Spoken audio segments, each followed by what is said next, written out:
Hello everybody, and welcome to another alternative versus video for the channel, because I felt my typical formula wasn't necessarily appropriate here. And what I would like to do is start the comparison of our childhood classic Avatar The Last Airbender with this new up-and-comer, the Dragon Prince. Now, many people are probably gonna go, what? When I make this comparison, but give it a shot, please. Have you seen Rocky? If you're one of the people young enough in my audience to maybe have not seen Rocky, my god, it's the story of an underdog boxer going up against the man who was largely considered the greatest in his time, Apollo Creed. Now, Rocky wants to take him down. This is a once-in-a-lifetime fight, and if he manages to pull off the victory, he will go down in history as Rocky Balboa, the man who defeated Apollo Creed. And spoiler warning for a movie that's older than myself, Rocky fails. He manages to put up one hell of a fight. He even knocks down Apollo for the first time in Apollo's career, but he is unable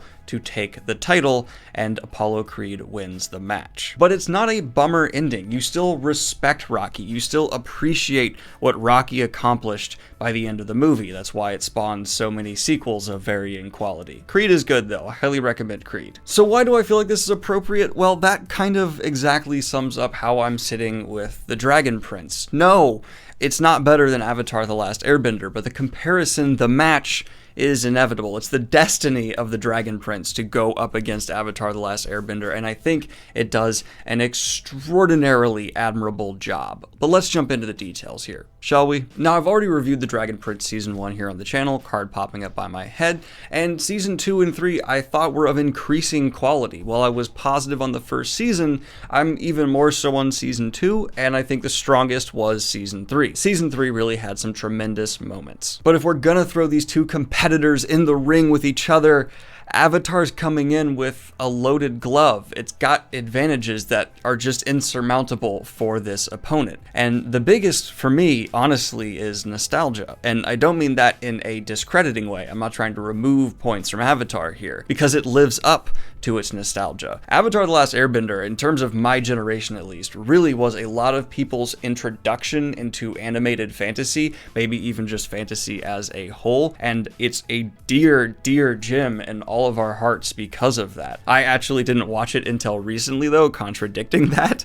I just mean that for our generation as a whole, it has this special spot. And I think that's why if you look up reviews of the Dragon Prince online, it's always doing what we're doing here. This comparison is inevitable, because not only is the Dragon Prince helmed by many of the people who are involved in Avatar The Last Airbender, but it's really hitting a similar vein. So when we hear that a new show with a lot of the same people involved and it's fantasy based is coming down the road, we have an inevitable expectation, and that gem in the heart starts glowing. Oh no, what's this gonna be? Are we getting essentially a part 2 from these brilliant minds that brought us the original story that just meant so much?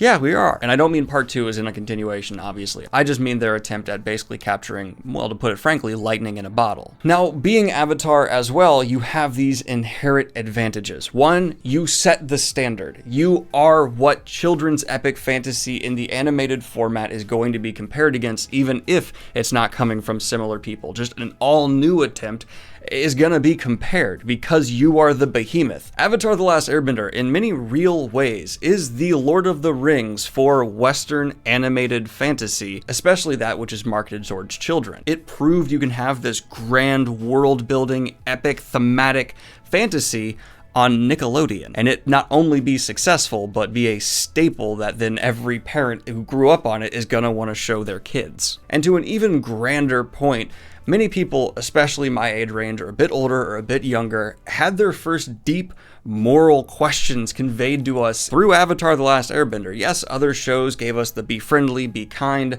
but Avatar delved deep into themes of revenge, forgiveness, anger, redemption, in ways that weren't done in kids' shows before, where morality was gray, but communicated in a way that was very understandable to kids, and never talk down to them, so that when you come back as an adult, it's still fire. Now, we've explained this nostalgia point that I think is completely earned. Avatar is this pillar, it's this monolith. No one can really knock it down. So if we're talking about disadvantages for the Dragon Prince, There's one that's way more shallow and aesthetics, but I have to mention it because it's so severe, and that's the look of the two. Now, I do not mean to say that The Dragon Prince is an ugly show, but I found watching season 1 physically painful because of a choice that was made by the studio. I'm not trying to blame the creative minds involved. I'm not trying to detract points them for that way. But as a reviewer, I do have to mention the fact that watching especially season 1, because after that they fixed it, of The Dragon Prince can be jarring because there's this half frame rate effect going on, and you're probably just getting used to these computer generated models. So yes, with what they had, they did the best job imaginable. These computer generated models actually look pretty good, and especially the usage of color in season 1 is outstanding. The artist did a really good job. I'm just sad that the tools they were given were so limited, because compare this to even the dullest episodes of Avatar The Last Airbender, which every single frame comes across like this gorgeous painting. Yeah, on an aesthetics level, it's hard to enjoy what is being conveyed to you on a raw value from The Dragon Prince. Granted, in season 2 and 3, the glitchy, weird, stuttery movement of the characters is less severe, and it's still very good for having this new form of animation Netflix seems to be favoring. It's just, though, I haven't seen anyone have a contrary opinion to this, objectively a bit uglier than what Avatar was working with, because Avatar seemed to have a very heavy emphasis on every frame a painting YouTube reference. But again, I still think with what they had and the clear limitations that we as the viewer can see, the artists behind The Dragon Prince do deserve a serious round of applause for making especially the work with color pop. Now that we've gotten the more aesthetics and nostalgia-based points out of the way, which I do think are less valuable than what we're about to cover, I decided to tag my good buddy Tim over at Hello Future Me to tackle the theming and moral questions of these two shows and how they differ, because I'm pretty sure if I did another Avatar video and didn't include him, I'd have a Kiwi showing up at my door, and airfares are rather low right now, so I didn't want to risk that. So take it away, Tim. I can do anything, Daniel. I can say anything, be anything on your channel, and you can't stop me. Unless you edit it out. As the resident Avatar expert on YouTube, the law requires me to be involved here. So, let's talk about the different approaches between The Dragon Prince and Avatar when it came to thematic or moral questions. There's one moment in my favourite episode from Avatar, The Southern Raiders, where Katara goes to confront the man who murdered her mother, and it's an incredibly emotionally intense scene. But when she confronts him, she doesn't kill him. She walks away. The episode is framed as kind of a choice between vengeance and forgiveness, with Katara choosing between Zuko's approach and Aang's approach. Now, normally you'd expect for the episode to conclude with her forgiving him, but Avatar doesn't take that kind of easy way out like many other shows would. Instead, she tells him that though she walked away, she will never forgive him. That she's not going to get over it. And I felt that was a really interesting choice to make. Those emotions still weighed heavily on her, but she finally saw what a pathetic man he really was. The show took a more nuanced approach to the subjects of trauma and the ethics surrounding revenge. Now, Avatar does this sort of thing over and over in different contexts, and The Dragon Prince does to its credit as well. The opening episodes with Rayla and the Moonshadow Elves going to kill King Harrow is a really good example. Even though they're literally out there to murder someone, there's never the distinct feeling that they are the villains. Aaron Haas, the writer, really did go out of his way to paint a more complex picture of the war and the sides involved. Likewise, in the third season, when King Ezran is being pressured to go to war with the elves, but he really does not wish to, instead of giving a passionate speech about love and how we should all work together and everything should be harmonious, like we see in so many other stories, he instead makes a bargain and abdicates the crown. the story takes a more complex route. It carries through with the consequences of his actions. He gives up the crown on the condition that all those who don't wish to fight don't have to fight. And that's a more interesting answer to the complex motivations of revenge and war and hatred and prejudice. I really loved how they did that, and I think that we can expect more stuff like that in the future seasons. But I do want to talk about dark magic, that beautiful, nebulous term you've heard 1,000 times, because, once again, the law requires that you include it if you ever want to write a young adult fantasy story, much like you must describe your female heroine as her hair fell to her shoulders like a dark waterfall. But basically, in The Dragon Prince, humans don't supposedly have any magic inside them that they can use. So instead, they can use dark magic, which relies on you drawing the life and magic out of other creatures and plants around you. You could theoretically use it responsibly, and it's a massive part of why the relationship between elves and humans is so bad. So, naturally, I was expecting them to look at the ethics and moral problems around using dark magic. How can we use it in an ethically responsible way?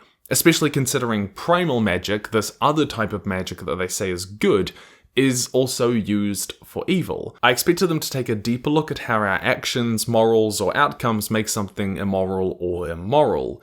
But they never do. Instead, they continually paint it as inherently and objectively bad, when it doesn't really jive with some of the other things in the series. They took what I view as kind of the easy way out when it came to thematic complexity there. And there are a few times when Avatar would take the more complex road, but The Dragon Prince doesn't. Like, for example, Season 1, Episode 7, where Rayla hunts down a guy with a knife that she wants. And when she does, he reacts with fear and horror when he finds out that she's an elf because she's a monster! And I was expecting, or hoping, to have her talk to him and him to realize and change and understand that not all elves are monsters. But they don't do that. In fact, there aren't any real episodes where they confront a normal person and they come to understand that they're not so different. It really only happens with the main characters, when I would expect that to be a major part of the story, given it's all built around this prejudice. Instead, they just sort of play it off and he cowers and yeah, and he was a big part of that episode, by the way. That's why I expected it to happen. He had a lot of screen time. There are just a lot of moments like that, where there's an opportunity, but they don't take it, leaving the overall narrative feel a little bit more shallower than it could be. One particularly egregious example is where a character is instructed to kill two children they know and are somewhat friends with. And you'd expect this kind of arc to be full of character turmoil and beautiful emotional moments, but it's kind of played for laughs throughout it. Like, oh, they set a trap and it doesn't work. Ahaha, that's funny, because you're killing a child. Yeah, it just felt odd. Now, this was primarily an issue I had with the first and second seasons. They really take a lot more of those opportunities to make it deeper in the third season, which I really appreciate. And I also want to point out how many episodes of The Dragon Prince there have been. It's very tempting to be like, oh, they're 3 seasons into it, and Avatar had 3 seasons. But they've only had about 30 episodes, which is just over 1.5 of Avatar's seasons. They have a lot more room to develop these complex themes and stories, which is great, and I hope they do. But for the moment, it's not quite measuring up the way that it could by just doing more of what it already is at points. And this isn't just me wanting it to be more like Avatar. I don't want it to be like Avatar. I want it to be its own story. But the thing is that I'm really stuck asking, what are we getting out of not taking these opportunities? What we get out of taking that shallower road? Narratively, I just don't know. But those are my thoughts. Thank you for letting me join in on your little video. I believe that meets the legal requirement for my avatar input. I'm gonna dab the video back to you. And we're back. He dabbed me back. That happened. All right. Tim did a magnificent job, in my opinion, of pointing out the ambition differences between the writers in one camp versus the others. Avatar seemed to never miss an opportunity, while the Dragon Prince has done a fantastic job at times, but certainly dropped the ball at others. And I want to talk about another point that I don't think the Dragon Prince has dropped the ball on at all, and that is character. The characters within the Dragon Prince have so many things that are just bolstering them to higher and higher levels in my mind. There is not a single named character introduced who does not have a distinct personality and motives to them. They all are well realized in that sense on an Avatar level, in my opinion. Their own interpretations of the events of the story and how they want to progress further. I also really appreciate the writer's TLC into really delving into internal conflict. Again, across the board, it seems like every character has their own misgivings about certain events, their own maybe misinterpretations, or changing and evolving stances. We are never bored or groaning as viewers with any character we follow, because no character was allowed to just fall to the wayside or on the back burner and become filler. No, they refused to let that happen, and it shows, and I appreciate it as a viewer so much. Even the butt of the joke dim-witted character, who, yes, maybe had some of the most disappointing story beats around him, still was realized and had an individual arc you could support him through and a believable evolution through it. Now, all of that being said, has even the most ambitious character arc from the Dragon Prince come and hit on the same levels as, let's say, Zuko's? No, but that's also an unfair comparison, because the Dragon Prince is still developing and hasn't had as much screen time as Avatar did. Do I feel like these characters have the potential of Zuko right now? No, I'm sorry. I think they're good. I stand behind all the praises I gave them, but the weakest characters, and I don't think they're bad, but they are certainly the weakest from the Dragon Prince, have been the villains. And for me, as a viewer of these shows, I often look for villains with a lot of potential, and I see some in the Dragon Prince's dark magic, moral corruption, progress, but with having the tool of dark magic kind of underlying everything these villains are doing, it limits their potential for me. I don't see them being able to have the internal growth and evolution of someone like a Zuko, because their actual story has been hindered because, oh, you can have this snap, get rid of dark magic, and, well, see what happens. When you write in a cop-out like that, I, as a viewer, doubt you'll be able to stick the landing as well as we've seen before. That is completely speculation, because maybe they will 100% land it. Maybe this dark magic cop-out that we've seen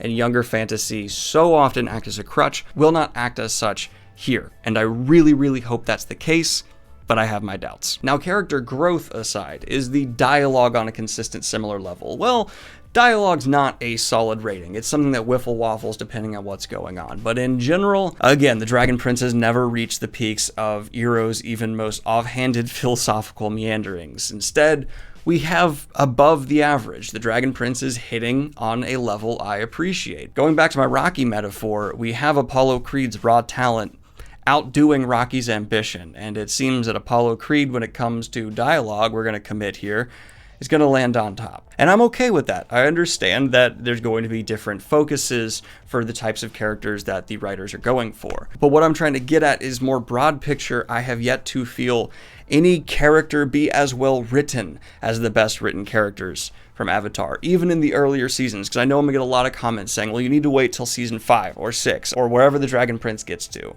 That may not get to any of them, because Netflix seems to just carry it along by a shoestring, which isn't fair for the show and is probably indicative of a lot of the problems they are having, resulting in something of shortfalls we are now discussing. Now, there's one bit where I feel the two are matched. There's an aspect to the shows where I would say they are directly online with each other, and the Dragon Prince is not just falling oh so short, and that is actually the world building and development of cultures. This I've appreciated from the Dragon Prince, and actually is what compelled me through the show to just keep going and going. The more I learn about the worlds, and the history story we get leading up is exquisite. It's a bit ham-fisted in its delivery, but all around, I find the world building of these two shows to go pound for pound. I do want to also take a minute here to praise the Dragon Prince for its smaller world-building elements as well. Having entire plots revolve around the human nations not exactly aligning eye to eye, or layering in within the magical realms these cultures on top of cultures and traditions.